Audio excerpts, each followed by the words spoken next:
շարքերով ըստ աջ և ձախ կողմերի խնդրեմ Լուսինե Շահվերդյան հրապարակ օրաթերթ։ Նախքան հարցը ես ուզում եմ հիշեցնեմ, որ այսօր մեր գնացող կառավարության վերջին նիստն է։ Դրա համար շատ ուշադիր եղեք հարցեր տալուց։ Պարոն Կարապետյան,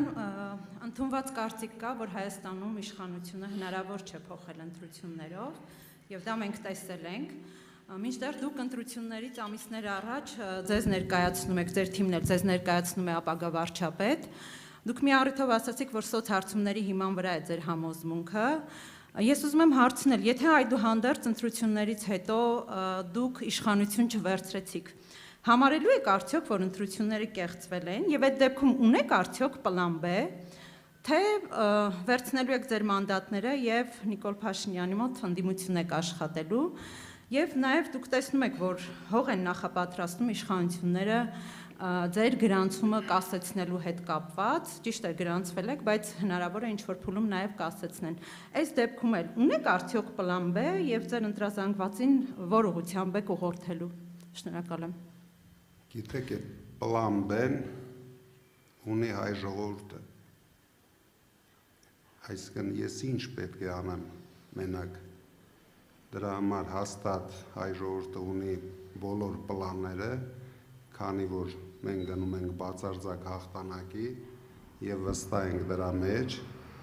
Հետո ես ասեցի, որ ես միայն սոցհարցումների վրա չեմ հիմնվում։ Ես հիմնվում եմ նաեւ Փաշինյանի բացարձակ ցածր ռեյտինգի վրա,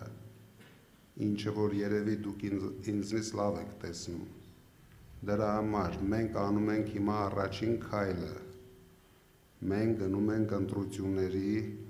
օրինական ճանապարհով, թույլ չտալով ոչ մի ապօրինություններ մեր կողմից, բայց մենք վստահ ենք, որ դուք էլ տեսնում եք մեր նկատմամբ կիրառվող բոլոր ապօրինությունները, բայց դուք մի անհանգստացեք, իրենք ուրիշ ձև չունեն, 25% ռեյտինգ ունենալով իրենք չեն կարող ոչ մի իշխանություն ունենալ Հայաստանում։ Իսկ ընտրություններից հետո եթե չլինեք իշխանություն, ո՞րն է լինելու ձեր պլանը։ Վերցնելու եք մանդատները, հստակ ասեք։ Հետո ես լինելու եմ վարչապետ։ Եկեք անիմաստ բաներ չքննարկենք այսօր։ Շնորհակալություն եւ